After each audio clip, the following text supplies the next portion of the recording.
Nós temos uma coluna semanal no Observador, onde já foram publicados mais de 300 artigos de opinião de diversos autores. Temos também alguns convidados estrangeiros, para dar referência, o Václav Klaus, Samuel Greg, o Daniel Lacalle, e também tivemos muito gosto de um português de referência, embora ande cá e lá entre a Holanda e Portugal, o José Rentes de Carvalho, ter publicado 6 crónicas connosco. Enfim, neste momento já não escreve tanto, porque tem 93 anos. Além destas atividades, já organizamos cerca de uma dúzia de tertúlias como esta, tanto em Lisboa como no Porto. Tivemos um conjunto de debates online. Temos uma crónica semanal no canal vídeo, no canal A Cor do Dinheiro, também já com cerca de 250 crónicas. E um ponto que também é importante perceberem é que a nossa organização, enquanto organização, não apoia candidatos nem políticos, nem partidos, e, portanto, é independente a esse nível, até estatutariamente. E, enfim, é um lamiré do que temos feito. Para não demorar mais, só gostava de convidar as pessoas que estiverem interessadas em se juntar a nós, para contactarem comigo, com algum dos meus colegas, e para se tornarem membros da oficina. E queria, por final, agradecer ao Clube de Lessa a amabilidade de nos ter recebido e o jantar de grande nível que teve a gentileza de oferecer. E o Abel, o Marco e o João Pedro Marnoto foram os principais responsáveis pela organização do evento. O Abel irá moderar este painel. E é um painel, acho que vamos perceber também, dentro das limitações que temos, bastante diversos, porque a perspectiva sobre este tema do Trump é diferente de cada um deles, acho eu. Acho que temos aqui várias tonalidades, diria, de alguma direita, se pudermos dizer assim, desde o nacionalismo ou enfim, conservadorismo nacionalista, ao liberalismo clássico e até algum libertário. Vamos ter essas diferentes perspectivas. E, portanto, espero que gostem da sessão. Abel, faz favor. Obrigado. Está, João Pedro? Conseguem-me ouvir? Pronto. Antes de mais, já estão as apresentações feitas. O meu nome é Abel Tavares, tenho o prazer hoje de estar aqui a moderar esta conversa. Antes de mais, já foram feitos agradecimentos, mas queria mais uma vez agradecer estarmos aqui hoje. É uma alegria pertencer à Oficina da Liberdade e ver que hoje temos aqui a sala cheia. E ver não só isso, mas ver que temos gente que veio de Lisboa de propósito para este evento, gente que veio longe e gente de diferentes idades, diferentes gerações. E eu acho que isso é demonstrativo de que há um genuíno interesse e, afinal, tudo ainda há uma capacidade de mobilização e o interesse em ter conversas com substância sobre temas complexos e sem conteúdos panfletários, para que possamos todos aprofundar. E de certeza que vamos sair aqui com uma noção mais rica sobre este tema que tem estado na ordem do dia. Acho que os nossos oradores dispensam grandes apresentações e o facto de hoje termos a sala cheia é demonstrativo disso mesmo. Acho que estão reunidas as condições para uma ótima tertúlia e também queria uma vez mais agradecer aos nossos oradores que sem hesitações aceitaram este desafio. E por último, já foi feito os agradecimentos, mas à direção do Clube de Lessa por toda a disponibilidade demonstrada e esta parceria, este evento, sem a qual não seria possível estar aqui hoje. Posto isto, vamos então começar a nossa tertúlia. Ela irá dividir-se em duas partes. Numa primeira, cada um dos oradores naturalmente irá dar a sua opinião sobre este tema que tem estado na ordem do dia, não só mais intensamente nas últimas semanas, mas nos últimos meses e mesmo no último ano, que é esta nova administração Trump e as consequências para a ordem mundial, consequências ou oportunidades. Posto isto, vai ter este primeiro momento e numa segunda fase vamos ter espaço para perguntas, para quem assim o queira fazer. Portanto, quaisquer questões que possam ter, por favor, guardem para o fim. E também peço que evitemos ao máximo, por uma questão de qualidade de tertúlia, para que ninguém saia prejudicado, conversas paralelas, que o interesse é de todos. E posto isto, se calhar começava por si, Jaime, e começava pelo princípio, que é como e porque é que Trump foi eleito, não obstante todas as vicissitudes e contrapartidas e os casos judiciais e guerras políticas fora da política. Apesar disto tudo, Trump não só foi eleito, mas foi eleito de uma forma esclarecedora, inequívoca, e manteve, no fundo, não só a sua base eleitoral nos últimos 4 ou 8 anos, como conseguiu crescer em todos os segmentos da população, desde o voto étnico-racial ao voto religioso.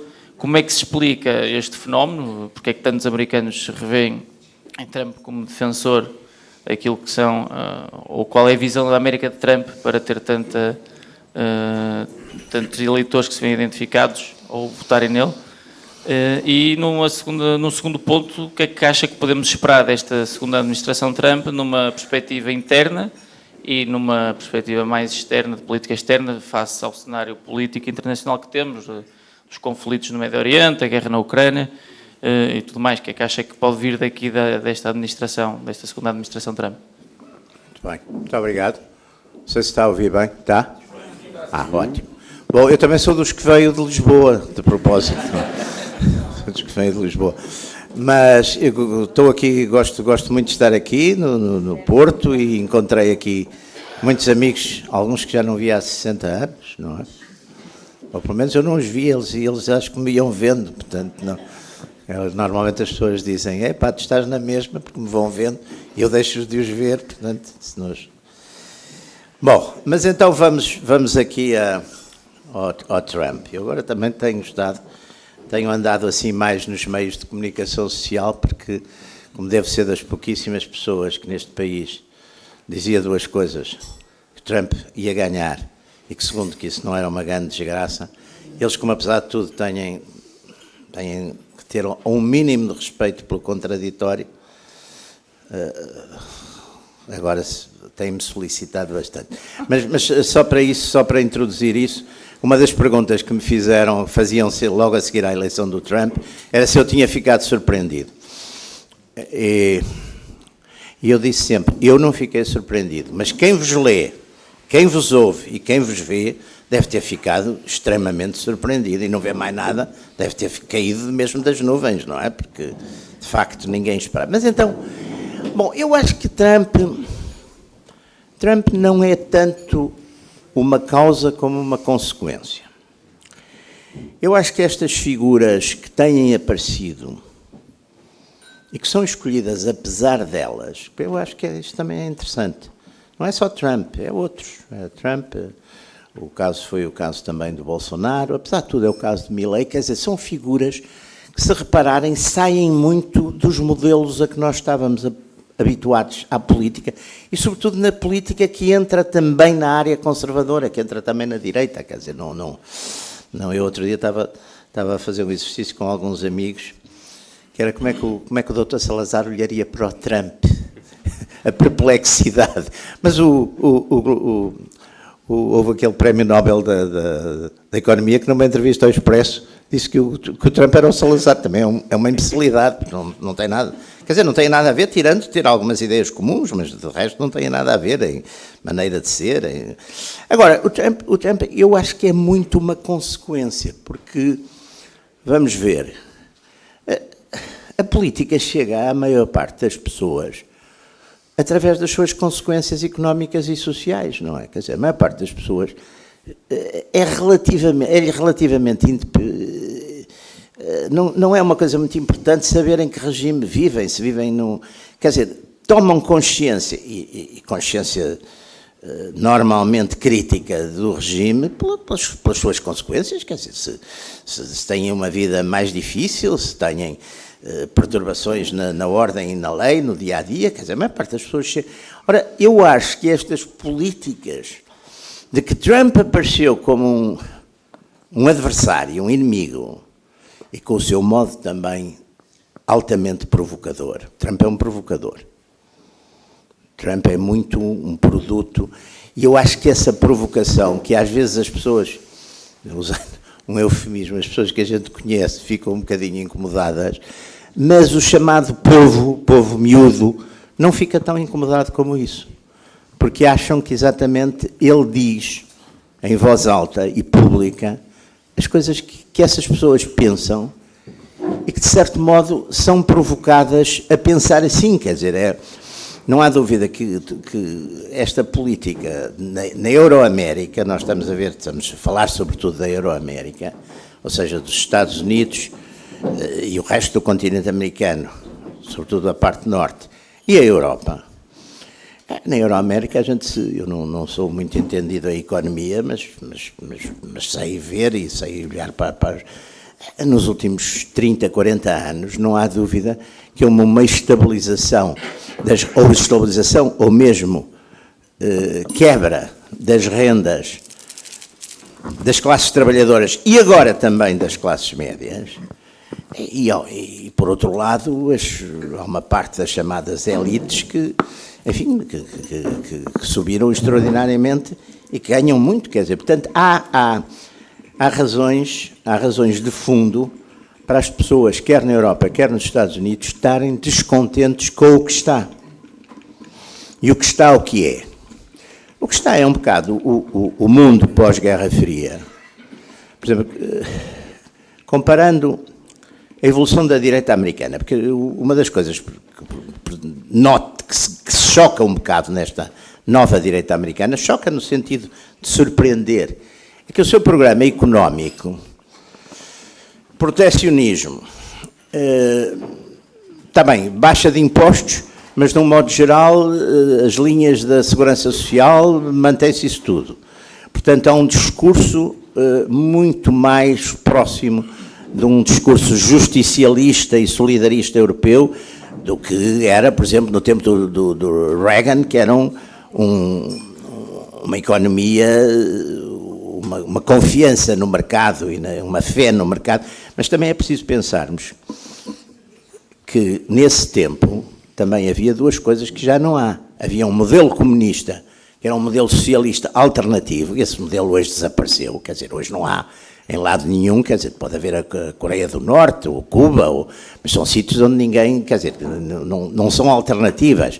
Mesmo a própria China de Pequim, é o que eu costumo dizer, é um capitalismo de direção central, quer dizer, não há propriamente uma proposta socialista hoje em dia.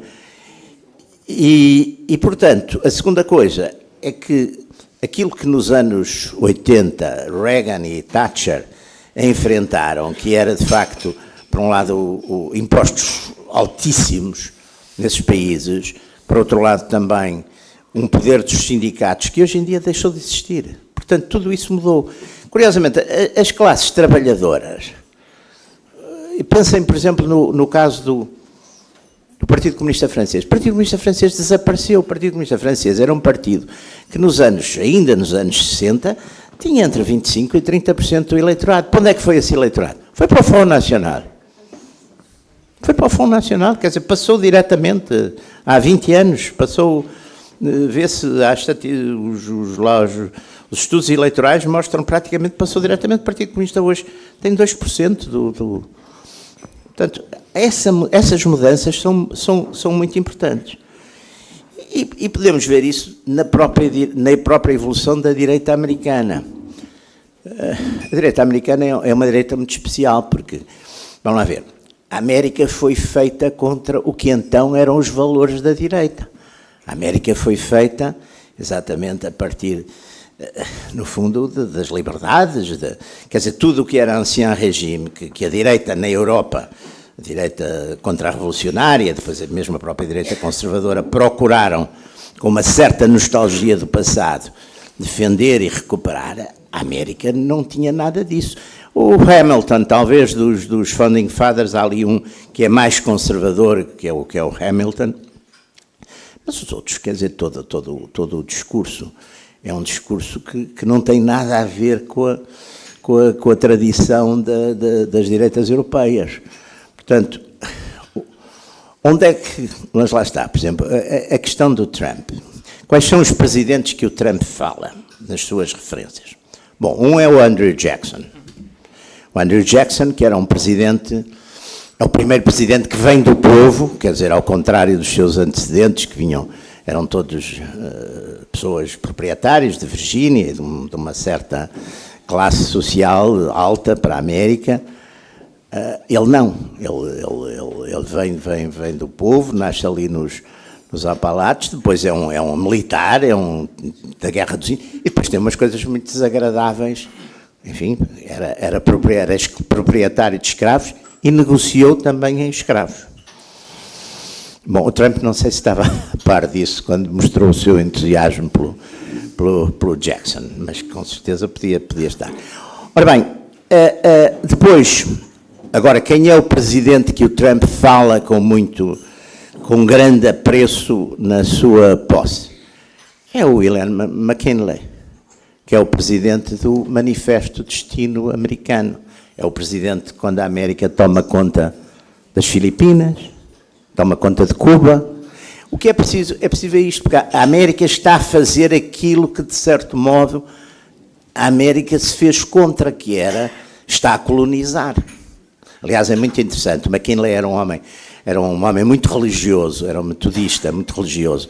E segundo os discursos dele, tinha umas conversas com Deus, andava a passear pela Casa Branca e Deus dava-lhe uns conselhos. E alguns são ótimos, porque são verdadeiros programas de governo, porque o McKinley, uma das coisas que pergunta a Deus numa dessas noites, é o que é que há de fazer com as Filipinas, porque os americanos fizeram a guerra nas Filipinas contra a Espanha e ganharam, não é? E Deus disse-lhe, segundo ele, bom, renunciar e dar outra vez o poder à Espanha, nem pensar. Depois dar à França ou à Alemanha, isso são nossos rivais comerciais, não faz sentido, é uma estupidez. Dar aos filipinos, os filipinos não estão preparados para se governar. Portanto, ele de certo modo repete, é muito curioso, porque ele repete de certo modo toda a argumentação que em certo sentido, os americanos, que nesse tempo eram os independentes, os americanos do Norte e do Sul, etc., repetiam contra o colonialismo. Portanto, vamos lá ver, eu acho que o Trump, do ponto de vista interno, há uma coisa muito interessante que vem em várias sondagens e em vários destes inquéritos, em vários jornais americanos. Há mais pessoas a votar no Trump por causa das ideias do Trump, apesar da personalidade do Trump. Isso também é um ponto muito interessante. E depois também temos que ver outra coisa, que é a alternativa.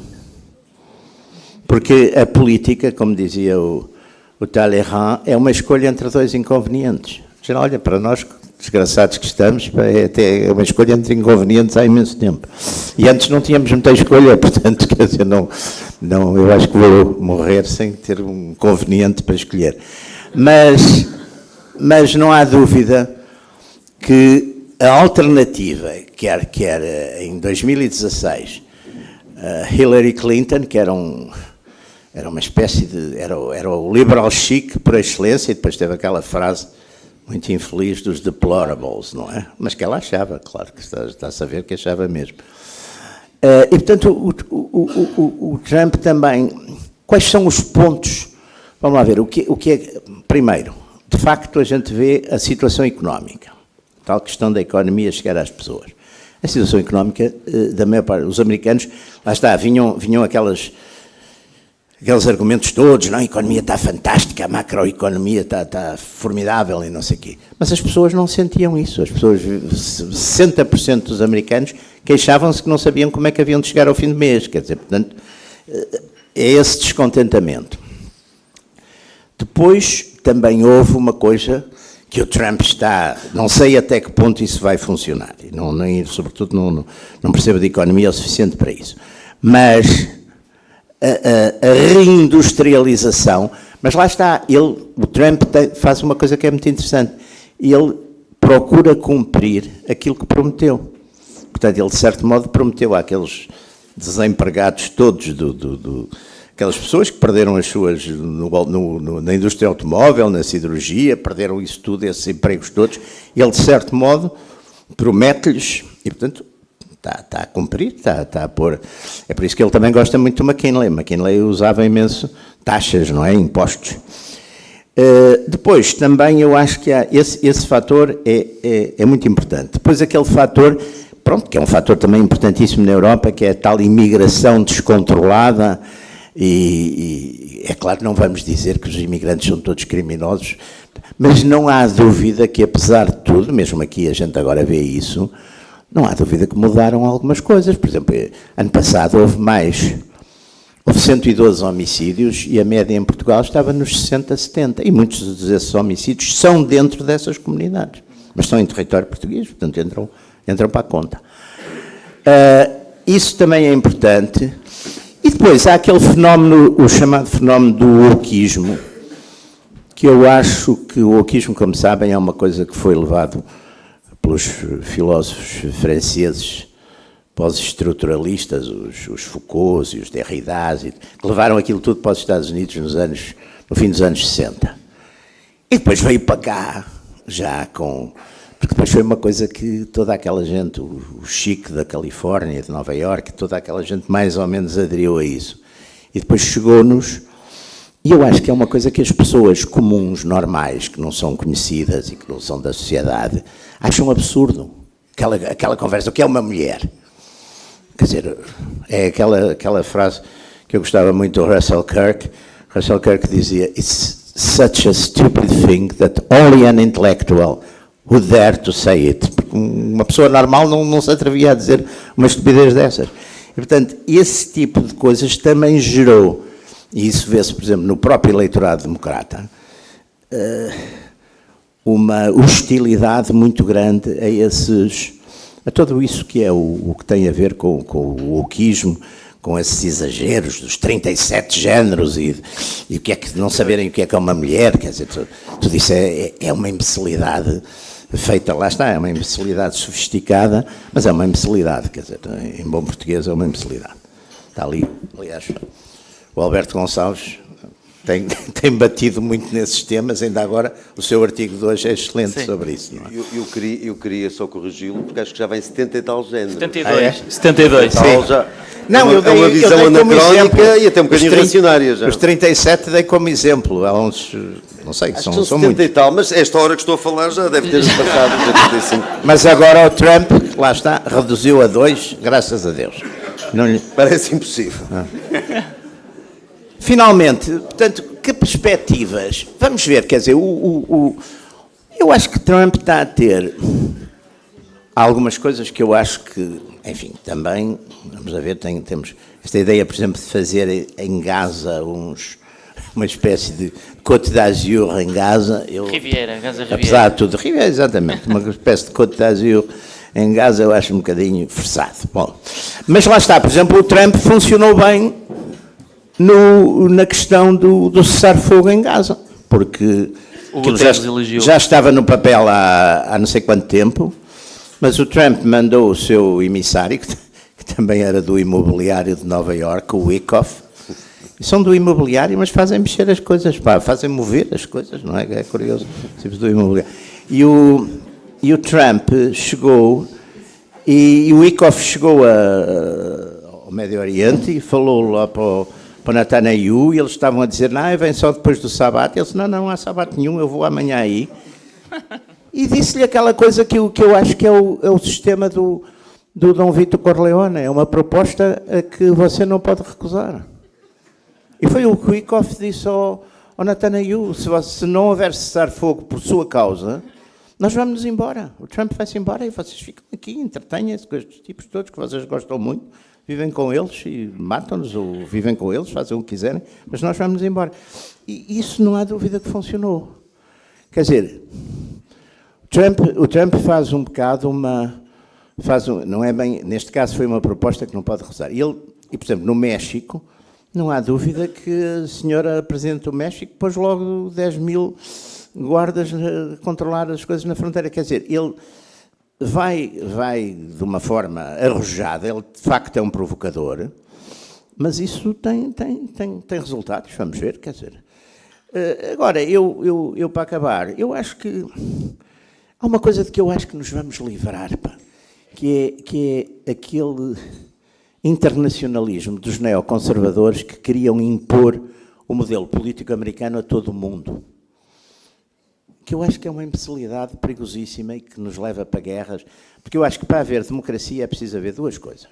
E mesmo assim, vamos saber. É preciso haver duas coisas, que é nação e sociedade civil. Ou seja, nação no sentido que haja uma unidade e uma identidade, que as pessoas ponham a lealdade política a essa unidade e identidade à frente de todas as coisas. Ou seja, não haja divisões religiosas, não haja divisões tribais, não haja tudo isso. É por isso que a democracia em África é um fracasso. Tirando nas ilhas, nos monotribais e nos escassamente povoados. De resto, tem sido um desastre. Portanto, esse é um ponto.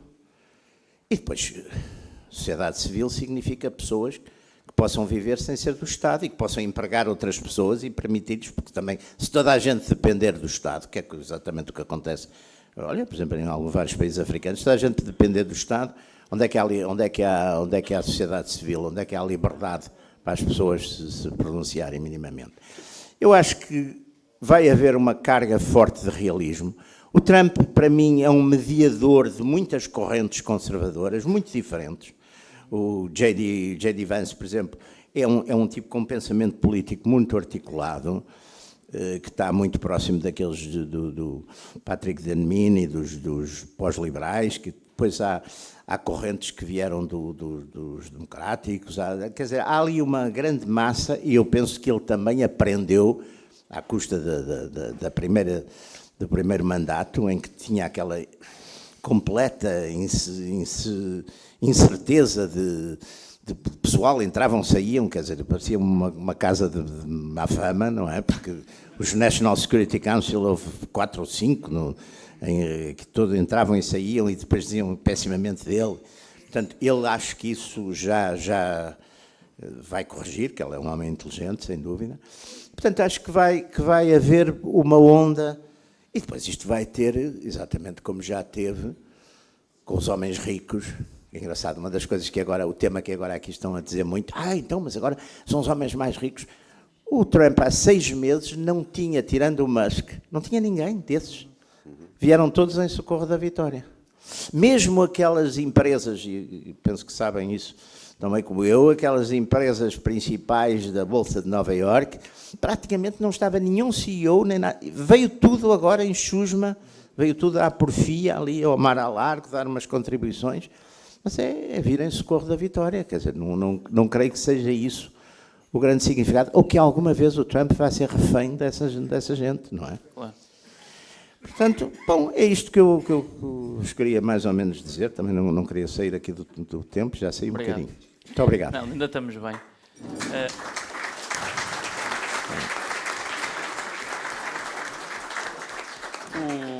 O Jaime estava aqui a explorar a ideia do descontentamento económico e social como consequência das eleições do Trump, a desindustrialização e tudo mais. E eu recordo-me que em 2016 houve um momento lapidar, que eu considero lapidar, que foi quando ele estava em frente, junto com os sindicatos, num comício, e falou com os executivos da Ford e disse: ou vocês trazem as vossas fábricas de volta para cá, ou meto-vos tarifas de 80% e ninguém compra nenhum dos vossos carros. E este descontentamento económico, pegando aqui na ideia do Jaime, tendo sido um dos fatores das 2 vezes que elegeu Trump, eu passava aqui a palavra ao André, porque recordei-me aqui de um artigo que escreveu há uns meses sobre comércio livre e os perigos da agenda económica do Trump para a América e para o resto do mundo. E pronto, neste ponto eu acho que podemos esperar um bocadinho daquilo que já foi em 2016, proteccionismo económico, uma agenda muito proteccionista, isolacionista, com muitas as tarifas como arma de alavancagem política e de arremesso político e negocial, numa perspectiva muito de bilateralidade, que o Trump não parece acreditar muito na multilateralidade. E a minha questão é até quais acha que podem ser as consequências para a economia americana e também para o resto do mundo, em particular para a Europa, e ao mesmo tempo, por causa destas idiosincrasias de Trump, no plano interno prevê-se, e já está a começar, políticas económicas libertárias, com a desregulação, o choque fiscal, pronto, através a redução da administração pública para metade através deste Departamento de Eficiência Governamental do Musk. Portanto, o que é que acha que pode vir daqui para a América e que ondas de choque pode provocar também para a Europa, no plano económico? Muito obrigado. Queria, antes de mais, agradecer o convite da Oficina da Liberdade, também a hospitalidade do Clube de Lessa, saudar os meus colegas de painel, saudar todos os presentes. E antes de ir à pergunta, queria só subscrever uma coisa que o professor Jaime Nogueira Pinto referiu, que é, eu acho que a eleição do Trump é muito motivada pela rejeição do que está. Não é? Ou seja, mais do que ser uma afirmação de um programa positivo, que eu acho que em larga medida, incluindo na dimensão económica, ainda não está definido o que é que vai ser. Portanto, há linhas, mas acho que vai depender até do equilíbrio de forças dentro da própria administração e do que é que o próprio Trump se convencer que deve ser feito. Mas agora, para mim, o que é absolutamente claro é que há uma rejeição de muitas coisas, que o professor Jaime Nogueira Pinto já referiu, do wokeismo, rejeição a que eu também adiro e, portanto, e que vejo como muito positiva, rejeição na política externa, e é algo que não é muito discutido, do neoconservadorismo. Quer dizer, eu acho que as aventuras sucessivas, muitas delas subscritas por democratas e republicanos ao longo das últimas décadas, acho que geraram um cansaço muito forte no eleitorado, e acho que o Trump, logo em 2016, ter tido a coragem de ir contra o próprio Partido Republicano, não é? Isso deu-lhe crédito, e é uma área também em que há essa rejeição. E, portanto, parece-me que esses efeitos, essencialmente pela rejeição do que está, são fundamentais para perceber esta segunda eleição de Trump. Acho que há alguns aspectos, nomeadamente também no plano económico, em que, e já vou às preocupações e ao artigo do comércio livre, mas acho que há alguns aspectos no plano económico de mais médio e longo prazo que não são substancialmente alterados para o bem e para o mal com a eleição de Trump. Eu escrevi um outro artigo no Observador próximo das eleições, que era o que não muda com a eleição de Trump, e acho que destacava três coisas, também numa perspectiva europeia. Uma é a transição geopolítica e geoeconómica para o Pacífico. Isso é algo que já vem há mais tempo e que não me parece que vai ser alterado que não faz substancial diferença o facto de Trump ter ganho. O segundo aspecto é o declínio da Europa.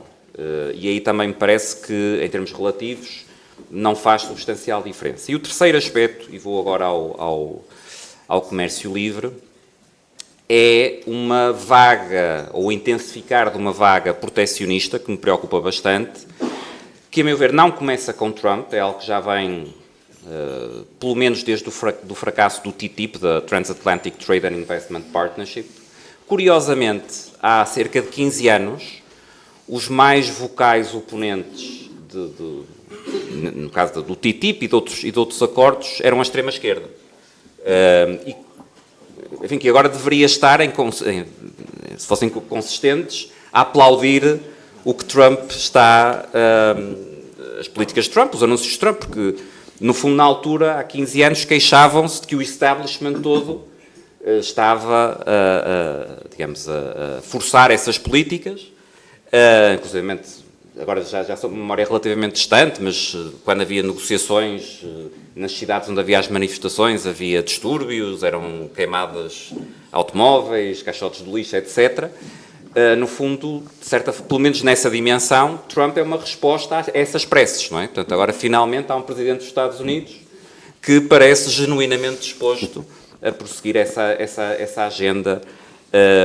E, portanto, isto para dizer que não parece que tenha começado com Trump. Acho que Trump, que tem um grande sentido de oportunidade política, percebeu logo em 2014, 15, que esse movimento existia e que, de alguma forma, foi, tal como na política externa, a questão do neoconservadorismo, se agarrou a ele. Enfim, acho que com alguma consistência. Há declarações mais antigas de Trump a favor de dizer que as tarifas são melhores do que impostos sobre o rendimento, portanto não é uma coisa totalmente inconsistente, mas acho que é claramente também aqui uma questão de sentido de oportunidade. Eu recordo-me, na altura, não desta campanha, mas em 2016, falar com um amigo e colega, também membro da Mont Pelerin Society, que é uma sociedade internacional de liberais clássicos, que estava na equipa de campanha de Trump, e de lhe perguntar, já na altura era o tema que me causava de longe mais desconforto, dizer, mas como é que é possível estares a apoiar um programa basicamente protecionista? E a resposta que esse meu amigo me deu foi, bem, eu discordo desse aspecto, mas André, garanto que não vamos largar porque é um dos aspectos que nos vai dar a eleição. O que é que me preocupa aqui? Agora, duas coisas para terminar e para passar esta ronda inicial para o Alberto.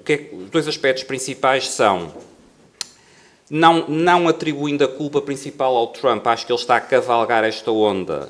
Acho que há culpas também, enfim, do mainstream anterior, porque muito do que chamamos de comércio livre tinha pouco de comércio livre, não é?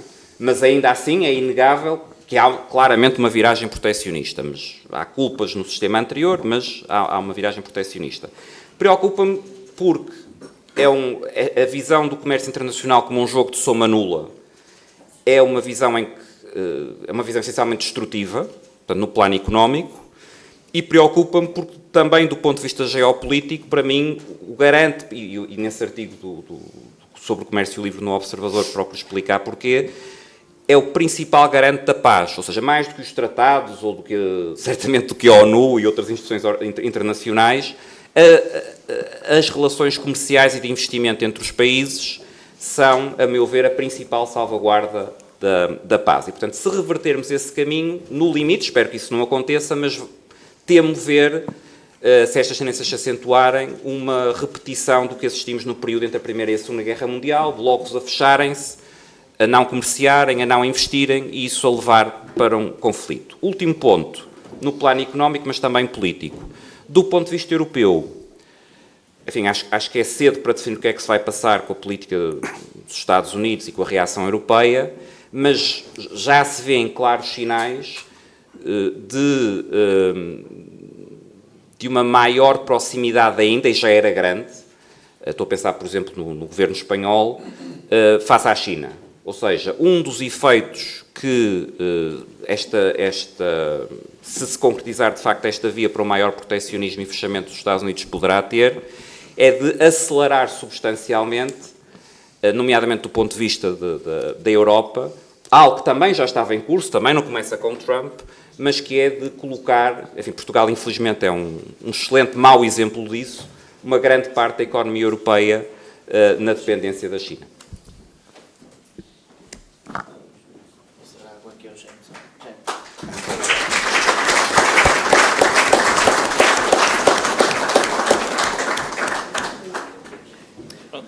Um ponto que ainda temos aqui há algum tempo, André, que é um ponto que acaba por estar ligado aqui à economia e que também tem impacto grande para nós na Europa, que é a política económica, a política energética de Trump.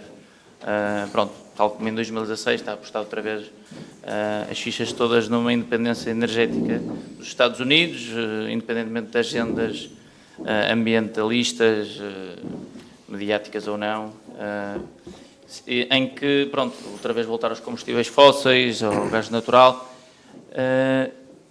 E o que é que acha que isso pode trazer para a Europa? Pode ser aqui que nós estamos com uma agenda clara de descarbonização da economia e tudo mais, face àquilo que também poderá ser uma oportunidade para a Europa ou não, uma forma se calhar de fugir ao gás russo, porque continuamos de uma forma ou de outra a comprar por intermédio da Índia, mas uma certa hipocrisia da parte da União Europeia, poderá ser uma oportunidade aqui para a Europa e que é que poderá advir daqui, se de facto irá aqui haver uma viragem na política energética, até com a questão da guerra e tudo mais?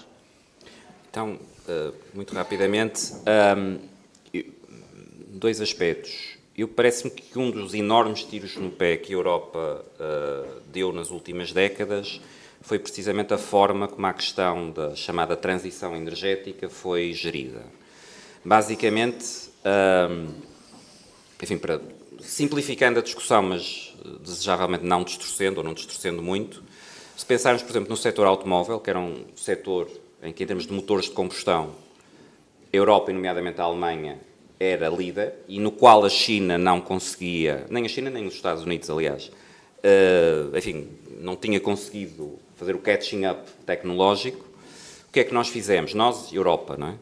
Nós, basicamente, por via da transição energética e da forma como foi feita, subsidiamos a passagem da liderança do setor de construção automóvel para a China, que, paralelamente, teve o cuidado, enfim, mérito deles, de assegurar na Ásia, em África, noutros sítios, os recursos necessários para controlar, nomeadamente, a produção de baterias e outros inputs fundamentais. Portanto, basicamente, quer dizer, é uma situação extraordinária porque nós temos exemplos históricos de, obviamente, por mudanças económicas, tecnológicas, até políticas, por uma conjugação de fatores, um bloco ou uma região ultrapassar outro, mas o que temos neste caso com a transição energética, nomeadamente no caso europeu, acho que no caso dos Estados Unidos é mais ambíguo, já lá vou, mas no caso europeu é basicamente ser o próprio bloco económico e político a suicidar-se pelas políticas que aplica. Não é? E muitas das dificuldades da Europa neste momento, e em particular da Alemanha, que não por acaso, também por causa da guerra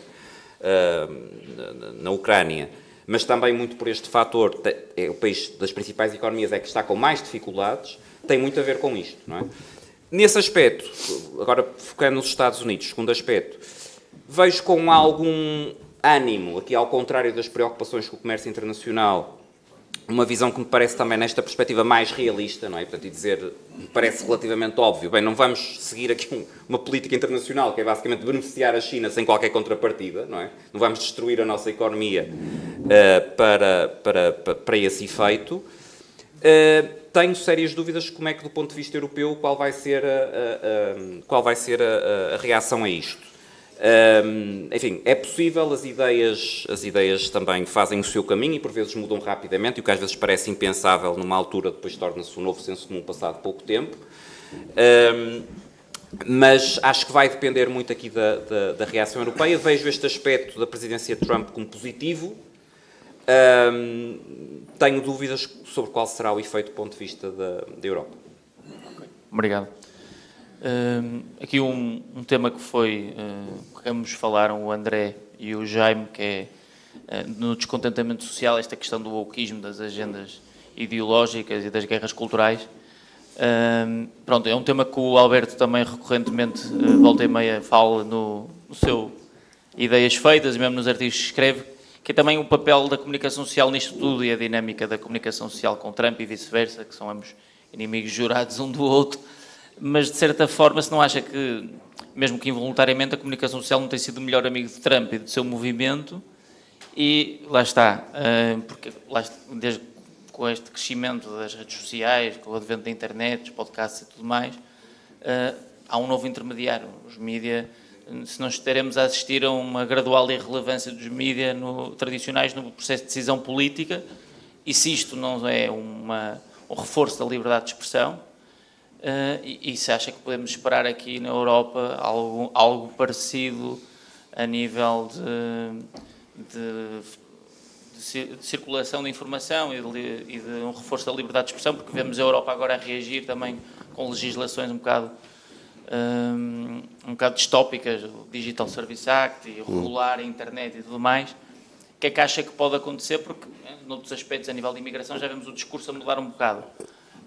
Pronto, é no fundo isso, ver o que é que acha que pode acontecer. Ok, Abel, são para aí 6 perguntas, vou tentar responder a uma ou duas. Primeiro, muito obrigado à Oficina da Liberdade, muito obrigado a todos os presentes, muito obrigado aqui ao Clube de Lesse. Em relação ao facto da comunicação social ser provavelmente o melhor amigo de Trump, ou que ajudou bastante a eleição de Trump, acho que pelo menos ajudou a eleição de Trump. Não sei se é o melhor amigo, se foi o melhor amigo, mas acho que os mídias tradicionais ajudaram bastante o Sr. Trump.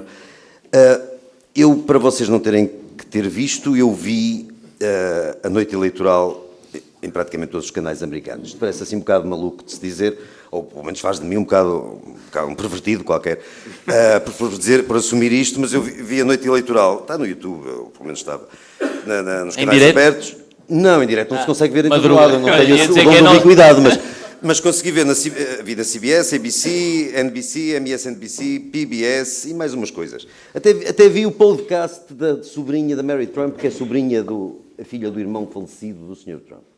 que é não pode com o tio, e portanto disse mal dele. Portanto, eu vi tudo, e porquê que vi tudo? Porque na sequência da noite eleitoral eu fiquei contente como nunca tinha ficado contente politicamente na minha vida, e não é por uma adoração do Sr. Trump, que eu não tenho, nem espero vir a ter, não suponho vir a ter, mas foi porque aquela gente merecia perder. Aquele mainstream media merecia perder, e deu muito gosto ver aquela gente perder, e foi por isso que eu vi sucessivamente esses canais todos, foi para poder ver a experiência, poder repetir a experiência de ver aquela gente a sofrer. Foi só por isso. Sei lá, eu não ligo a futebol, mas se ligasse a futebol era como ser de um clube e ver depois os comentadores afetos ao clube comentarem uma derrota e tal, e não sei o quê. Não é o caso. Como não ligo a futebol, ligo a estas coisas, e liguei especialmente neste caso. E, portanto, vi essas noites eleitorais todas. Estamos a falar de muitas horas, isto é um bocadinho doentio, mas estamos a falar de umas 40 ou 50 horas, tudo somado. E então, aquela gente começou a noite, todos os canais, sem exceção, quer dizer, a Fox é um caso à parte, a Fox é o oposto. E pode ser condenada por ser o oposto, ok? Reconheço isso. Mas os outros canais todos, e junto com esses canais estavam, embora isso não se siga no YouTube, estavam os jornais todos, estava o Los Angeles Times, o New York Times, estava a New Yorker, estava o Chicago Sun, como é que se chama aquilo? Chicago Sun Tribune. Exatamente. Esses jornais, os grandes jornais americanos, ou a tradição dos grandes jornais americanos, estavam todos contra o Sr. Trump. Mas nas televisões, que é isso que se pode seguir, no YouTube, aquela gente começou toda num estado de euforia. O wishful thinking é dizer pouco, aquilo já estava ganho. Estava ganho e começaram o serão por apresentar razões para essa vitória, que se anunciava, que se preparava. A razão que eu preferi foi de uma comentadora, que acho que ela estava na MSNBC, a Jay Reid, uma senhora que disse que a Kamala Harris tinha o apoio uma atriz qualquer negra, como é que se chama? Uma senhora... Oprah? Não, uma atriz. Uma atriz cómica. Não. Uma atriz cómica. Essa é cómica ainda divertida. Essa é involuntariamente cómica. Estou a dizer, uma que pretende Queen Latifah. Ela disse, literalmente, que se a Kamala Harris tinha o apoio da Queen Latifah, que nunca apoiou ninguém, quer dizer, isto estava absolutamente decidido. E eu fiquei esmagado com esse argumento e pensei, bem, o Trump vai perder. Se a Queen Latifah apoia a Kamala Harris, não é hipótese absolutamente nenhuma. E os argumentos eram por aqui, seguiam mais ou menos por essa linha. Era o apoio das celebridades, que incluía a Oprah, claro, a Taylor Swift e 8.000 celebridades tão célebres que eu não conhecia 99% delas, mas são famosas, com certeza. Mas depois não era só isso, era que a votação na Pensilvânia, em Filadélfia especialmente, portanto, os latinos estavam a correr em massa. Se os latinos estavam a correr em massa, iam votar necessariamente no Partido Democrata. Os jovens estavam a correr em massa em Filadélfia, onde calhava, e, portanto, se os jovens estavam a votar em massa, era necessariamente no Partido Democrata. As mulheres a votar em massa, etc. Todos aqueles grupos todos que o mundo woke, que o wokeismo categoriza, que separa, que cataloga, estava tudo a correr bem. Pelo menos na imaginação daquela gente, nas cabeças, como vimos depois. Na realidade, não correu bem assim. E foi isso que deu o prazer de ver aquela gente a esbardalhar-se por ali fora, não é? Isso é que deu o gozo. O facto de eles tinham tudo arrumadinho, tinham tudo embrulhadinho, estava tudo ali perfeito para a noite ser de glória, e ainda por cima da primeira, achei muita piada, porque várias pessoas repetiam, o facto de a América ia ser presidida, ia ter a primeira presidente negra com ascendente parcial asiática. Mas ia ser difícil de repetir isso. Ia ser a primeira e última, provavelmente, porque não era fácil conseguir esse bingo de multiculturalidade. Mas, pronto, a América não conseguiu isso. E, portanto, aquela gente tinha a sociedade, eles são donos, o movimento woke é o que tem, e os mídias refletiram muito isso, e os mídias televisivos, particularmente na noite eleitoral, refletiram muito aquilo que é o movimento woke. Eles são donos das pessoas, eles sabem aquilo em que as pessoas vão votar, eles sabem o que é melhor para as pessoas, sabem o que é que vai acontecer, o que é que as pessoas vão decidir, porque vão decidir de acordo com aquilo que é bom para elas, e o que é bom para elas é aquilo que eles acham que é bom para elas. E é fascinante. Aconselho a quem siga, não vale a pena ver os canais todos como eu sou maluco, mas escolham um canal qualquer desses e sigam uma noite eleitoral, há versões resumidas e tal, e vejam o desapontamento progressivo daquela gente. Afogarem-se, eu costumo dizer, aqui os jornalistas afogarem-se no alguidar da louça, que é uma coisa em que é impossível alguém afogar-se. Eu não vi os nossos, mas deve ter sido fascinante. Mas eu vi a posteriori alguns. É afogar-se no alguidar da louça, que é uma coisa que ninguém se consegue afogar. Não fica assim. Não é? E é isso, é um exercício nesse aspecto. Eu por acaso, comprei os expressos, já não comprava há imenso tempo. Comprei no dia. Para os ler todos. Quando disse que comprou o expresso, as pessoas riem-se, pois é uma coisa estranha. Para os ler todos. Uma coisa estranha. Para os ler todos. No segundo, queria que acrescentar mais alguma coisa, Alberto. Não, era só falar do fascínio que senti realmente. Aquela gente julga-se dona da sociedade e julga que separou a sociedade da forma correta e que tinha os grupinhos todos, lá está, todos embrulhados, todos perfeitinhos, todos acabadinhos. E aquilo correu-lhes mal. Porque, como quase sempre, a realidade não é aquilo que eles pensam que é. Claro. A realidade é outra coisa. É o que calha de ser, às vezes também não vai de encontro àquilo que nós gostamos, muitas vezes não vai. Mas no caso não foi. Mas nós, se calhar, este nós é vago, é hipotético, mas nós se calhar não encaramos a realidade com tamanha arrogância, não partimos para a realidade com aquela disposição. O professor de Guerra Pinto falou agora dos comentadores portugueses, e eu vi a fazer um comentário, estava um bocado a falar com o André sobre isso, não vale a pena nomear, é um desses miúdos que comentam na SIC ou não sei onde, ele a explicar antes das eleições que, portanto, o Trump tinha atingido o seu máximo, o seu topo, em termos de sondagens, em termos de aceitabilidade, e que a Kamala estava apenas a começar. Portanto, era evidente que o resultado ia ser, como se diz na bola, uma cabazada para a Kamala Harris. Ia ganhar de longe, porque o Trump já não passava dali. E ela ainda estava a começar o seu momentum, não é? Parece que foi ao contrário, mais ou menos. Mas, portanto, é isto que aconteceu. E é bom ver, de vez em quando, que a realidade desminta a prepotência, que a realidade desminta a arrogância, desminta aqueles que se acham donos dos hispânicos, das senhoras, dos jovens, dos negros, dos índios. Força, professor. Alberto, é uma coisa extraordinária.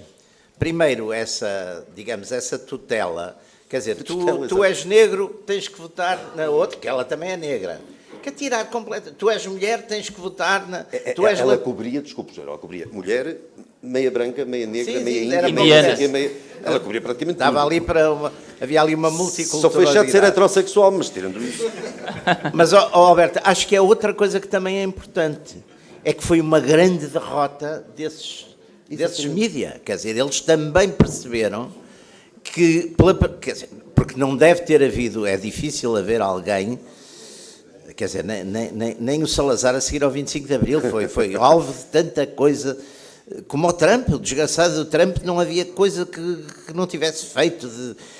Mesmo aquele processo que ele tinha, passaram a ser 34 processos. O processo era um.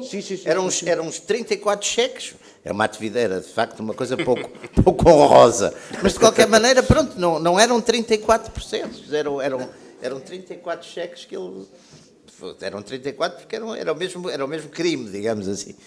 Mas eu acho que essa derrota dos grandes mídias, da grande opinião, daquela imprensa da coisa de referência, que os meus amigos dizem, mas o Trump não tem ninguém, olha que não tem, se reparares, não tem nenhum dos grandes jornais de referência. Mas contra esses jornais de referência ele ganhou, quer dizer. E isso também... É uma perda. Fala menos em desfavor do Trump do que em favor dos jornais de referência. Exatamente. Porque o Trump também não era, lá está, tinha muitas vulnerabilidades. Quer dizer, e as coisas contra o Trump não eram só inventadas, havia coisas. E, portanto, ele mesmo assim consegue ganhar. Isso também é muito interessante, porque é uma mudança também nessa cultura dos poderes, não é? Acho que dois aspectos onde isso foi particularmente visível.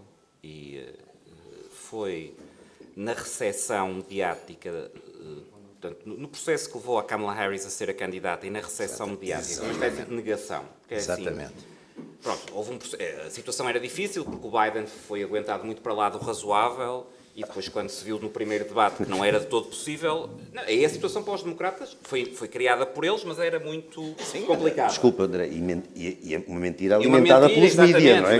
Exatamente. Ele estava ótimo. E acho que é um caso de hubris, ou seja, eles acharam mesmo durante muito tempo que conseguiam fazer o Biden, que bastava repetir que o Biden estava bem. Não é? Múltiplas declarações da tal imprensa de referência. Não, ele está perfeitamente Que depois repetidas também na Europa, que nem é mais ridículo. Sim. Porque uma coisa é nos Estados Unidos, quem está alinhado, pronto, enfim, tem o seu programa, tem... Agora, depois ter câmaras de eco, de quem nem tem particularmente relação Sim, direta sim, e nem sim, mais sim. triste, quer dizer, perante a evidência, não é? Então aqui tínhamos o Marcelo, por isso. Pois. Não, Peço desculpa. Não é complicado. Não, eu acho que o Biden reabilitou, e com todo o respeito pela figura, reabilitou o nosso Almirante Américo Tomás, porque a gente achava que estava xexé, mas depois do Biden, que não era nada, mas coitado queria falar de improviso e saía-lhe mal. Os improvisos era sempre, esta é a última vez que cá estou, desde a última vez que cá vim, para o ano. Mas o Biden reabilitou completamente. Quer Mas dizer. durante imenso tempo, primeiro foi a mentira do Estado do Biden. E a seguir, portanto, muitas das mesmas pessoas que tinham garantido que o Biden estava ótimo, passaram a garantir que ele afinal não podia ser candidato e que a única opção era uma senhora que nitidamente não tinha condições mínimas. Também não dava uma para a caixa. Não tinha condições mínimas, o que é extraordinário. Que tinha sido arrumada nas últimas eleições. Tinha à tido primeira 1% volta. nas primárias democratas. Não sei se vocês Não viram o tinha que eleito soube ontem em relação à entrevista que ela deu à CNN, salvo erro. Acho que foi à CNN. A entrevista foi publicada sem cortes.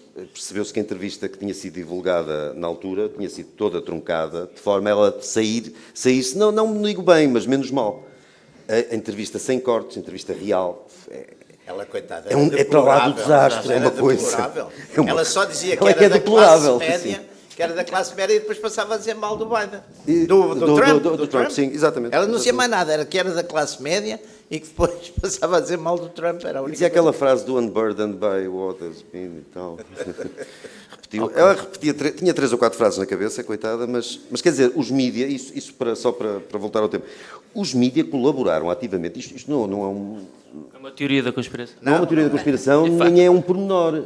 Quer dizer, estamos a ver um canal de televisão a fazer uma montagem muito pronunciada, muito dramática de uma entrevista, para a entrevistada passar menos mal, passar benzinho na entrevista. Isto, eu acho que é grave, ou em outros tempos seria considerado grave. Claro. Acho eu, que seria estranho. Em qualquer país, nos Estados Unidos, aqui, quer dizer, sabermos que isso acontecia na RTP, na SIC, um candidato presidencial de relevo, relevante. Isto, soube-se ontem, não parece que a CNN vá fechar ou que vá ter demissões por causa disto, não sei, nem é exatamente esse o ponto. Mas, ou seja, os mídias deram-se a trabalhos notáveis, grandes esforços, para tentar derrotar o Sr. Trump. Sim, sim. E isto não se via em eleições anteriores. Quer dizer, os mídias, tendencialmente, nos Estados Unidos, eram democratas, sempre foram, ou pelo menos são há uma série de décadas. Mas não havia isto. Eu também, já agora as pessoas podem ver no YouTube resumos de noites eleitorais, de qualquer canal, do Reagan, do Bush pai, do Carter, de quem quiser, a partir dos anos 70 sobretudo, e não é nada disto. Nada, não é nada disto. nada, não. nada. Sim, e na altura o Washington Post foi o único que não apoiou um candidato oficialmente e fizeram na altura um escândalo. Como é que é possível? Quando? Agora, nestas últimas eleições, Não apoiou porque não apoiou o proprietário... Pronto. Exatamente. Então foi um verso, escândalo. então, Como é que é verso, possível? sim, claro. Mas pronto, parece-me aqui um bom ponto, um bom tom humorístico para dar para finalizar aqui esta primeira parte da tertúlia, até porque não temos mais tempo. Agora daremos início à segunda parte, que é a parte das questões. Quem quiser fazê-lo, poderá fazê-lo de forma... chegar-se à frente e fazê-lo. Peço só que sejam o mais concisos, diretos possíveis, para benefício de Eu todos. tenho uma questão. Alguém pode trazer água? Se faz favor? Noto que todos têm água, menos eu. Isto é uma injustiça. Discriminação com os carecas. Estou a ser nitidamente discriminado. Está ali uma senhora a pedir a palavra. Só um segundo. Se calhar tomamos 2 ou 3 perguntas. Sim, pronto, é isso. Eu pedi efetivamente que fossem muito obrigado. perguntas. Muito obrigado. Marco. Podes passar o microfone. Peço só, pronto, que sejamos o mais direto possível para ver o máximo de Não, gente a poder eu fazer vou perguntas. ser muito concreta. Com todo respeito por todos os intervenientes, queria solidarizar-me com o Sr. Jaime Nogueira Pinto, que já conheço as suas obras há muito tempo, sou uma assídua leitora e também o tenho ouvido porque sou sócia do Grêmio Literário em Lisboa e certamente até teremos amigos comuns. E, portanto, queria dizer que concordo inteiramente com a sua posição, sem ofensa para os outros intervenientes, é evidente, e também sou uma purista da língua. Se me permitem, eu sou uma pessoa que gosto de dizer a Peço que verdade. avance para a pergunta o mais rápido possível, está bem? Não, a Pergunta. Não tenho pergunta nenhuma a fazer. Mas Só quero agora é momento para as perguntas. solidarizar-me com o Sr. Ok. Jaime Nogueira Pinto e dizer, como purista da língua, não digo mas média, do latim médium, média, os Claro. meios. Sou uma purista da língua. Muito obrigada. Pronto, obrigado. Aqui para o Diogo. Sim, muito rapidamente, boa noite a todos, está a ser muito boa este evento. E a minha pergunta é muito simples.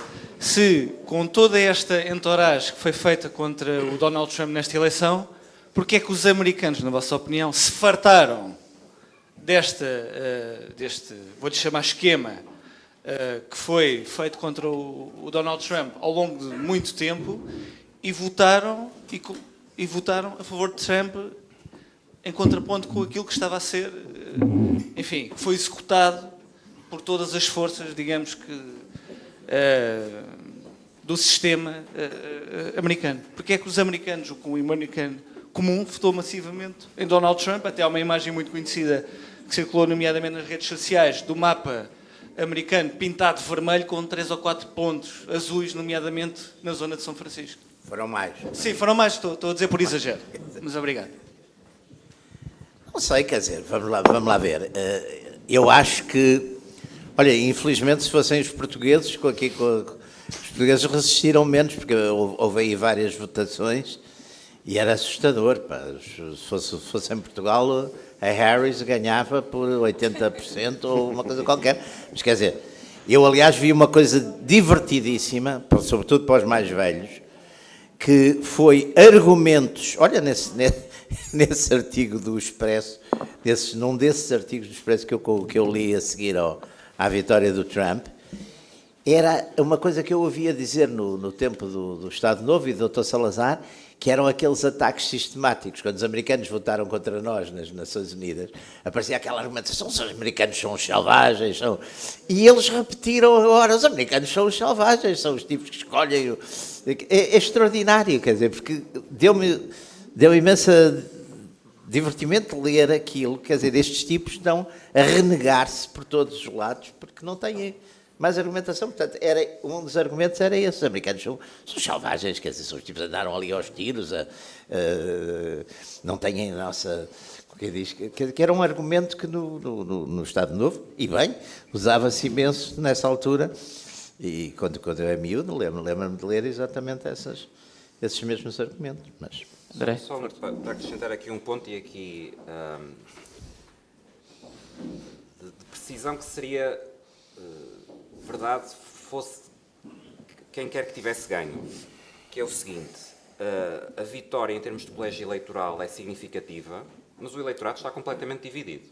Está basicamente metade-metade. O resultado final de voto popular é uma diferença de pouco mais de um ponto percentual. Portanto, é 49,8% para Trump, 48,3% para Kamala Harris, o que, aliás, a meu ver, face à fraqueza da candidata, dá que pensar realmente quão polarizados estão os Estados Unidos. Claro que também Trump tem muita gente que é contra ele, exatamente. É isso, André, mas também, também tens casos em que o colégio eleitoral foi arrebatador para um candidato, sei lá, o Reagan na segunda eleição, o Nixon na segunda eleição. Exatamente. E vais ver a percentagem, também não é, o voto claro, popular também não é a maior em voto popular é exatamente o Nixon. É o Nixon em 72, que é eleito talvez por...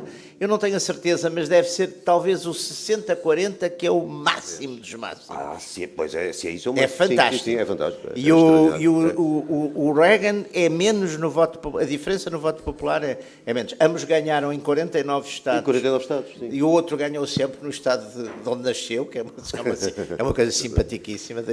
E o Washington DC, claro. O Reagan perdeu o Minnesota, não é? Eles perderam sempre o que era do Exato, inimigo. Pá. Agora não me lembro quem é que foi. O ponto aqui é que muitas vezes passa a ideia que aqueles mapas pintados dão uma ideia muito... Sim. Seja para que lado for, não é? Ou seja, o país está fundamentalmente dividido e quando o Biden ganhou, o país estava também fundamentalmente dividido. Portanto, importa não ter a ideia que quando se passa que foi uma vitória esmagadora do Trump, do ponto de vista do voto popular, foi por uma margem muito pequena, ainda que no colégio eleitoral, com uma margem grande. E, portanto, não, da mesma maneira que no dia anterior à eleição os Estados Unidos não eram uniformemente woke ou pró-democratas ou progressistas, também importa agora não embarcar numa espécie... Enfim, para quem, como eu, vê como positiva a rejeição do wokeismo, agora embarcar na atitude contrária, triunfalista, achar, ok, isto já resolvido porque foi rejeitado massivamente. Não foi. Quer dizer, com uma péssima candidata, mesmo assim teve quase 50% dos votos. As pessoas votam, eu acho que essencialmente ambos os campos votam contra. Sim. Quer dizer, deve ser muito poucos os entusiastas, não é? Foi quem rejeitou Trump e quem foi mobilizado para ir votar contra Trump, ou seja, Trump não pode ser presidente, Trump vai ser muito mau, e quem foi mobilizado para Trump votar... acaba com a democracia, Trump faz não sei o quê, essas coisas todas. E quem votou contra Kamala Harris e contra o wokeismo, etc. Portanto, mas é essencialmente uma mobilização pela negativa, pela rejeição, como o professor referiu no início, depois reforcei, quer dizer, de facto acho que a rejeição foi mais forte do lado democrata, portanto, contra o lado democrata, e de facto o resultado é muito importante, não é? Quer dizer, o resultado tem efeitos significativos a vários níveis. Agora, o país continua dividido e, portanto, é uma ideia equívoca, seja para que lado for, achar, não, isto foi uma vitória. Não, o país está dividido. Não, eu acho que achar que o wokeismo acabaria com esta eleição é a mesma coisa que achar que a esquerda acabaria com esta eleição, ou qualquer forma de marxismo acabaria com esta eleição. O wokeismo era a vertente, era o marxismo adaptado, atualizado, modernizado. É passar aquela coisa do explorador explorado para tudo e mais alguma coisa, quer dizer, o opressor, vítima, opressor oprimido, vítima carrasco. As microagressões, que é uma coisa extraordinária.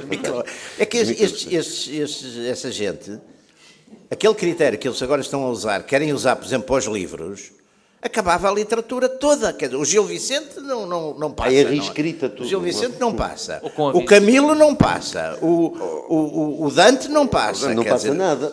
Não passa nada. O Dante mete ali no inferno uma quantidade de gente, uma data de minorias que o Dante enfia ali no inferno. E papas, 4 papas logo.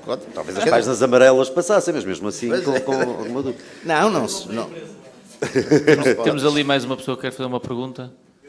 Peço. Olha, vamos primeiro ali, depois já vimos aqui. Sim. Sem grandes enquadramentos. Não, sem enquadramentos. Sermos direitos. Parabéns aos três, conheço-os aos três e parabéns. Estou de acordo com quase tudo o que disseram. Acho que não se referiu muito na derrota da Câmara e vitória do Trump, 2 fatores que nos inquéritos de opinião saíram em número 1 e 2, que foi o nível de preços e a imigração. O wokeismo também contou, mas estes 2 foram os que saíram primeiro, só fazia essa ressalva. Mas a pergunta que eu fazia é do futuro, talvez para o André, sobre a geopolítica. Julgo que referiste que o Trump, de alguma forma, foi eleito contra o neocon dos intervencionistas, mas que é um bocado mais complexo que isto, se tomarmos as palavras dele. Há quem defenda a tese que ele vai fazer um neocon geograficamente limitado na sua área de influência, superpotência, falar na Groenlândia, no Canadá, no México, no Panamá. Não será que ele vai fazer um neocon, hiper-neocon, numa área geográfica de influência, num mundo geopolítico de esferas de influência, superpotências ou não? E como é que vês isto? Obrigado. Temos aqui mais uma pergunta, já agora. Encaixamos as duas. Boa noite.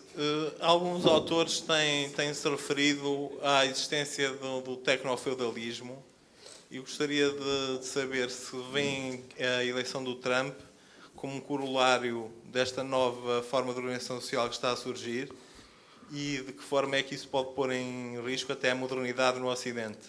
Mas o que é o tecnofeudalismo? É um sistema que se sobrepõe ao sistema capitalista, em vez de funcionar com exploração de mão de obra e de recursos naturais, funciona com acumulação de rendas apenas. Como, por exemplo, as empresas tecnológicas cobram, com uma renda tanto do transportador, do comerciante, de tudo. Falando do Facebook, da Uber, desse tipo de empresas. Agenda 2030, o capítulo dos stakeholders. Quem quer responder? Posso começar por... É melhor ser o André. Eu sobre o Tecnofils. Não vieste preparado para... Não vim preparado para. Podes Peço desculpa. Podes pensar, entretanto, agora se te inspiras. Quando eu falo. Ok. Força, André. Começo pela questão se não teremos um neoconservadorismo em escala limitada. Eu acho que seria uma discussão doutrinária mais longa, mas eu acho que o neoconservadorismo, por definição, não pode ser geograficamente limitado, não é? Porque o neoconservadorismo é uma crença Para levar o mundo todo. de revolução exatamente. global, não é? Exatamente. É. Que já agora nasce, portanto, uma parte substancial dos principais ideólogos neoconservadores são trotskistas reconvertidos nos anos 60 do século XX, que mudam, digamos, de patrono e de objetivo, mas mantêm o ideário da revolução global. Portanto, passa a ser a democracia liberal e não o comunismo, mas muitos dos processos mantêm-se. Portanto, eu acho que neoconservadorismo em escala limitada, para mim, parece uma contradição em termos. Isto dito, acho que podemos assistir a uma espécie de modernização da doutrina Monroe, não é? Ou seja, de que há uma esfera mais próxima da influência dos Estados Unidos, aqui não só nas Américas, mas se calhar estendida, sobre a qual os Estados Unidos exercem de uma forma unilateral influência.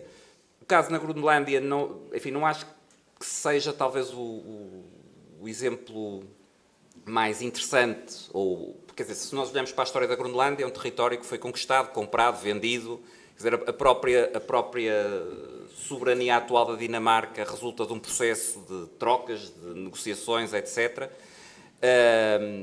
Portanto, acho que exatamente. Portanto, acho que não é propriamente... muitos dos argumentos que se estão a utilizar agora contra a posição de Trump inviabilizariam a própria legitimidade histórica da Dinamarca, portanto, sobre o território. As coisas são mais complicadas do que às vezes parecem. Agora, podemos assistir a isso, não é? Por exemplo, estou curioso para ver o que é que vai acontecer nos próximos tempos na Venezuela, não é? Acho que isso seria uma melhor evidência do que se vai passar. Curiosamente, os primeiros sinais até parecem ser de acomodação e não de hostilidade, e acho isso também sintomático, até se calhar mais a tal abordagem realista, e aí é mesmo dentro quase do quintal, não é? Portanto, pronto. Mas veremos.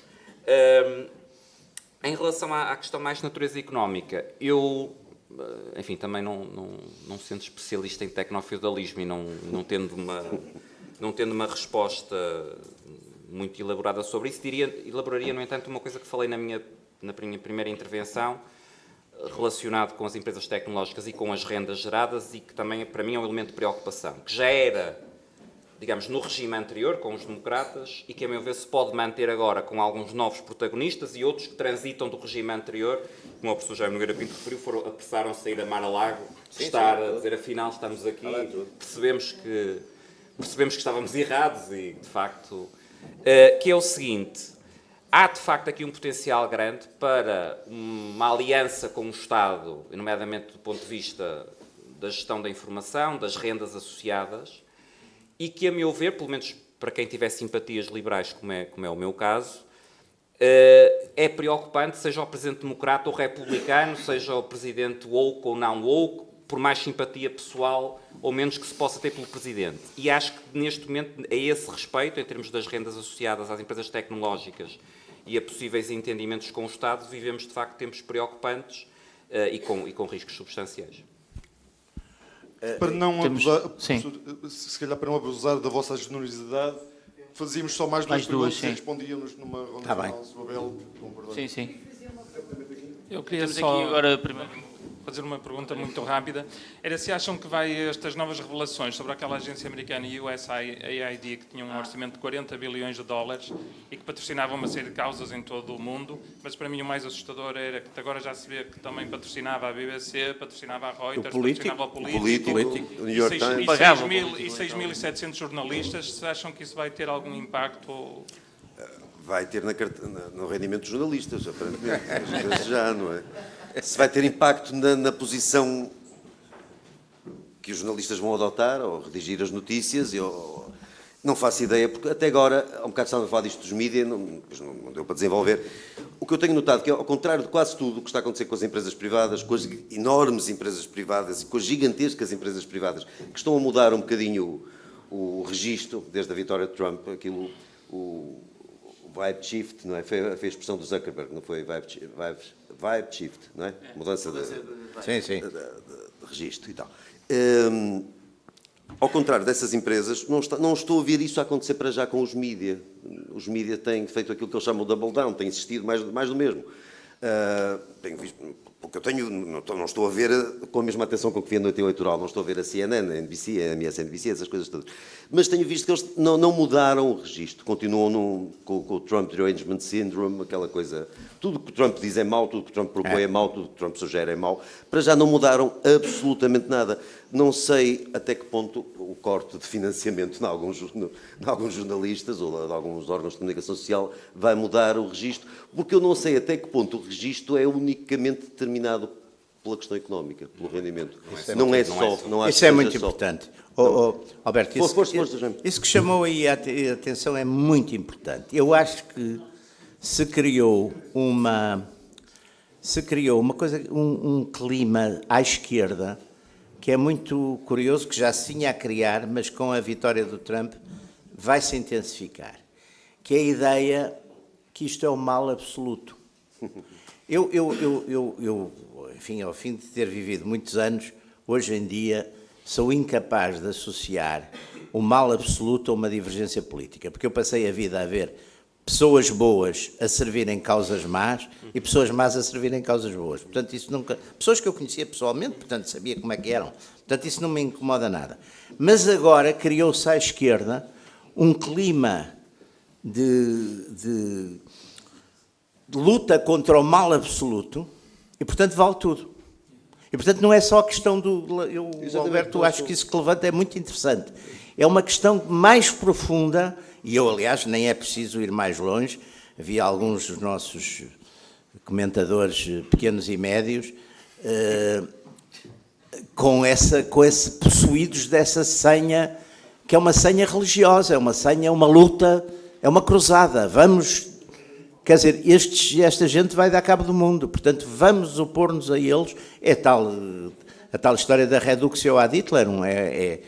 É dizer, este é o mal absoluto, e, portanto, temos que lutar contra isso. Sobre esse ponto do tecnofeudalismo, eu acho que há uma coisa importante agora com o Trump, é que a política vai mandar na economia, curiosamente, para bem e para mal. Repare, eu vi a sua cara, para bem e para mal, mas vai mandar, eu acho que vai mandar, de certo modo, vai mandar mais que o que mandava. Ou seja, quer dizer, o Trump, o Musk eu acho que o Musk está-se a divertir, quer dizer, não é?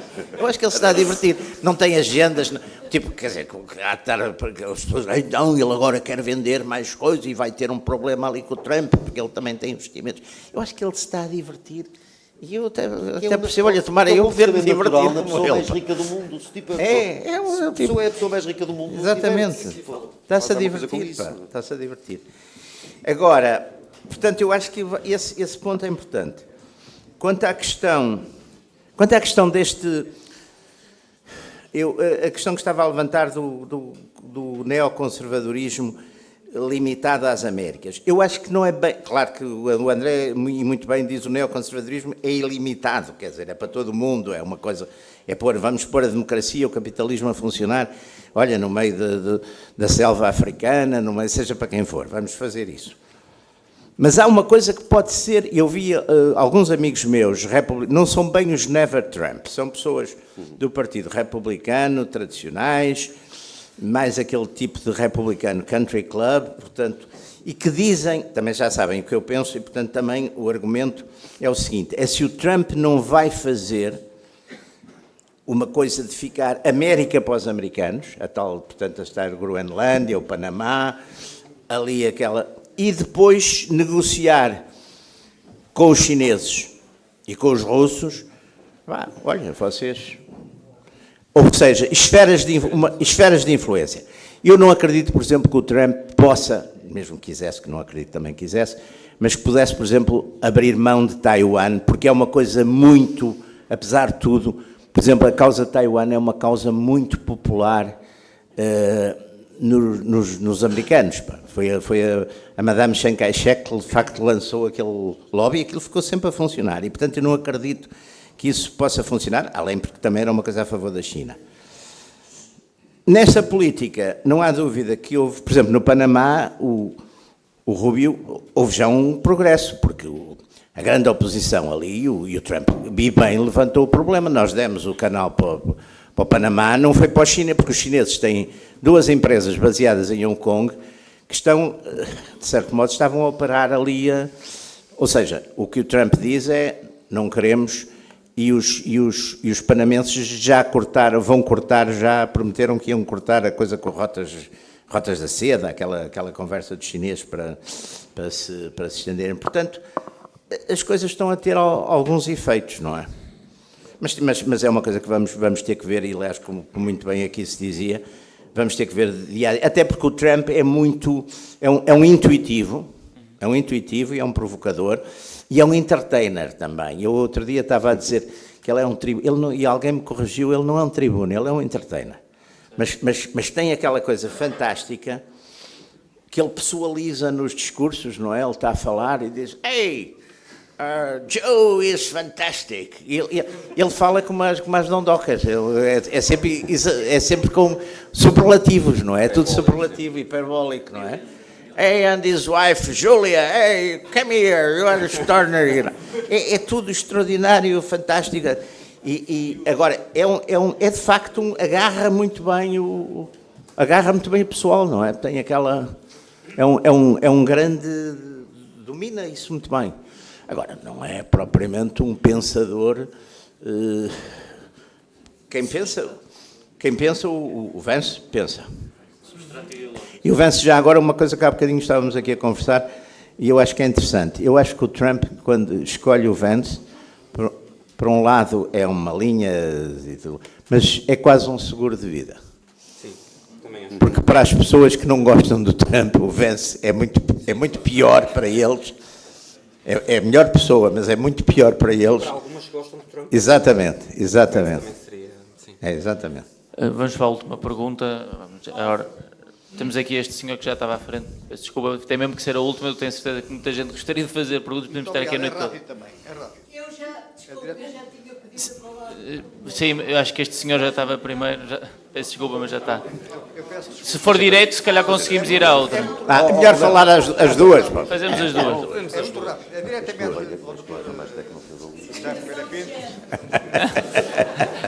Peço só que encoste o microfone. Por mim, façam todas. Peço só que encoste o microfone. Que não... Felicito os oradores, mas gostava de perguntar ao Dr. Jaime Nogueira Pinto, julgo que não foi aqui dito, eu sou angolano e gostava de saber quais são as expectativas que o governo Trump pode ter para a África e principalmente, digamos, para aquilo que se está a passar neste momento no Congo Democrático, em Moçambique e em Angola, que também está numa situação bastante complicada. Muito obrigado. Sim, a senhora também, se calhar juntamos as duas Faz perguntas. favor. Boa noite. A única coisa que eu Espera o microfone. Tem aí o microfone. geralmente não preciso. Muito obrigada. Muitos anos de professora. O que eu gostaria de perguntar é que o convite para esta tertúlia falava precisamente que nós íamos ouvir qual seria o impacto da eleição de Trump na política nacional e na geopolítica global. Eu gostaria de saber a vossa opinião, na realidade, qual o impacto da eleição de Trump na política nacional. Só isso. Obrigada. Obrigado. Pronto.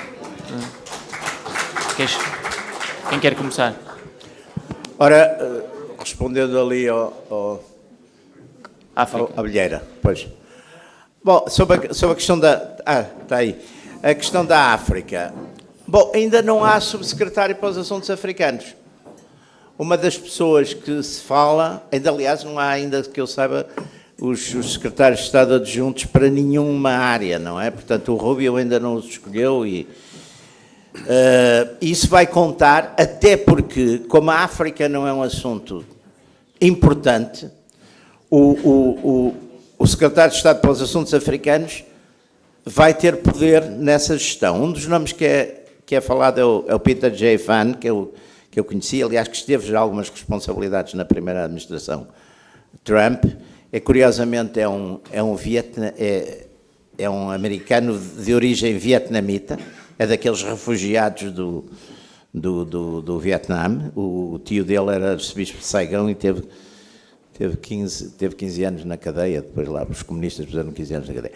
Bom, mas a questão da África, eu penso que vai depender muito de quem for o secretário de Estado.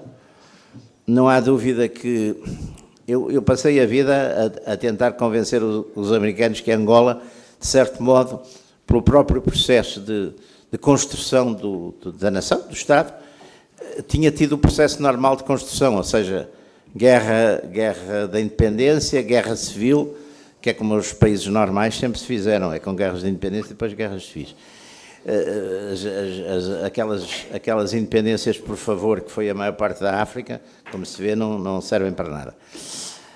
Mas não sei, houve de facto no final da administração Biden, houve ali uma certa importância do corredor do Lobito, que nós já tínhamos feito, não é? Foi como se fosse uma coisa nova o corredor do Lobito. E, portanto, não sei, mas vai depender muito do secretário de Estado, acho eu. A pergunta que a senhora me faz para a política nacional, não sei, quer dizer, eu não vejo que haja uma política nacional hoje em dia em Portugal, quer dizer, portanto, eu não vejo que haja política nacional. Eu vejo que há uma continuidade da classe política que procura, por vezes, multiplicar-se. Havia um amigo meu que dizia como a coisa final vai ser uma guerra de classes, mas é da classe política contra o resto. A classe política procura multiplicar-se, por exemplo, a coisa da regionalização, que é mais uma forma de se multiplicarem, quer dizer, é uma coisa que eles adoram todos, é multiplicar-se.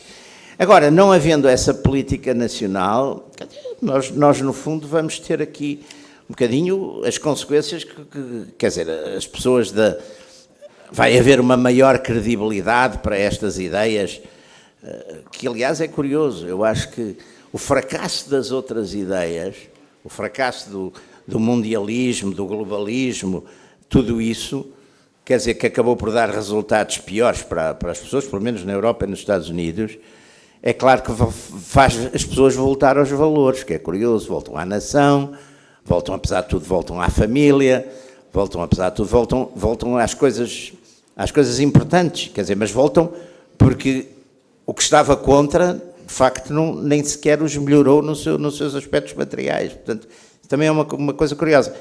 Portanto, a influência aqui vai ser essa influência não direta sobre Portugal, porque também não vejo que Portugal vá ter assim grandes políticas. Aliás, se forem ver a receptividade que houve ao Trump em Portugal, o Trump deve achar-nos da 15ª casa, quer dizer, com as opiniões públicas aqui. Mas tirando isso, não vejo que vá ter uma influência direta. Exatamente, também não vejo que aqui haja vontade política e seriedade política para trabalhar, por exemplo, uma nova administração. Não vejo que haja nada disso. Continuam a dizer aquelas banalidades que eu também ouço há 50 anos, portanto, não me incomodam muito. André. Sim, muito rapidamente, e deixando o encerramento para o Alberto, duas coisas. Portanto, sobre a questão de Portugal, acho que a abordagem da classe política nacional tende a ser bastante pragmática. Desde há vários anos para cá, que a elite política está essencialmente de mão estendida face, em primeiro lugar, à União Europeia. E, portanto, eu vejo que provavelmente os ajustamentos que forem necessários serão feitos. Portanto, enfim, no muito curto prazo podíamos pensar que o Chega teria mais a beneficiar, mas aí a minha previsão é que haverá um ajustamento muito rápido do que for necessário e, portanto, não vejo aí grande... E como o professor Jaime Nogueira Pinto estava a dizer, também não é que vá ter um grande impacto o que quer que Portugal faça. Uma última nota da minha parte, em relação à questão, um tema que foi mais ou menos transversal aqui, que é o que esperar e para a frente em termos geopolíticos. Queria recomendar um artigo precisamente que saiu no âmbito da Oficina da Liberdade, da Teresa Nogueira Pinto e de José Bento da Silva, Direito a Populismo e Virtude, que tem um ponto que eu acho que é muito importante, e vou só resumir e depois recomendo a leitura, que é, estamos a assistir a uma vaga de rejeição de algo, ao que falamos aqui, mas essa rejeição não é unívoca, tem faces muito diferentes. e dependendo da face que vier a prevalecer, as consequências poderão ser também, ou serão provavelmente, muito diferentes. Não é? Se pensarmos em, por exemplo, em Trump, se pensarmos em Marine Le Pen e se pensarmos em Javier Milei, temos aqui 3 pacotes muito diferentes. E, portanto, é importante aqui também não cair, a meu ver, no erro de simplificar demasiado e achar que há aqui um movimento unívoco e que sabemos exatamente o que é que vai acontecer. E em questões como o comércio livre e outras, acho que depende muito das ideias que vierem a prevalecer e acho que neste artigo esse ponto está muito bem feito. Alberto, quer concluir? Sobre a influência da vitória de Trump em Portugal, eu acho que estamos aqui, não sei se são 150 pessoas, 160, 140, mas uma data de gente que está aqui para ouvir falar sobre o Sr. Trump. Acho que é esse o motivo principal que trouxe as pessoas aqui, e isso acontece por 2 razões. Uma delas é que o Sr. Trump é o Presidente dos Estados Unidos, os Estados Unidos são ainda a grande potência mundial e o país que mais influencia as nossas vidas, num certo sentido, não do ponto de vista íntimo talvez, mas noutro sentido. A segunda razão é porque nós somos justamente portugueses, ou seja, o que se passa em Portugal não é interessante e por isso nós prestamos atenção ao que se passa nos países em que a política é interessante. Porque aqui, de facto, não é. Isto não tem nada a ver com ser do partido X, do partido Y, ser estar mais à direita ou mais à esquerda do espectro político. É mais ou menos o que o Jaime Nogueira Pinto tinha dito. O que é política portuguesa? Também não faço ideia. É uma espécie de ramo-ramo que acontece. Há uma coisa, existe por inércia, vai existindo, porque é difícil deixar de existir, pronto, é o que está. E vai continuando assim. Se a vitória de Trump é diferente da vitória da senhora Kamala Harris para Portugal, se calhar a médio prazo é diferente, na medida em que para a Europa é diferente, há circunstâncias comerciais, há circunstâncias económicas, há uma série até sociais e culturais que se refletem de alguma maneira. Agora, na política portuguesa, que é no Dr. Montenegro, como é que se chama? Pedro Nuno Santos, não é? Não, pelo amor de Deus, quer dizer, não. É nos outros, não vamos especificar, também nos outros, em geral, não vou por aí. Não são pessoas especialmente interessantes, o que se passa na política portuguesa não é especialmente interessante. E por isso é que nós estamos aqui interessados no que se passa nos Estados Unidos.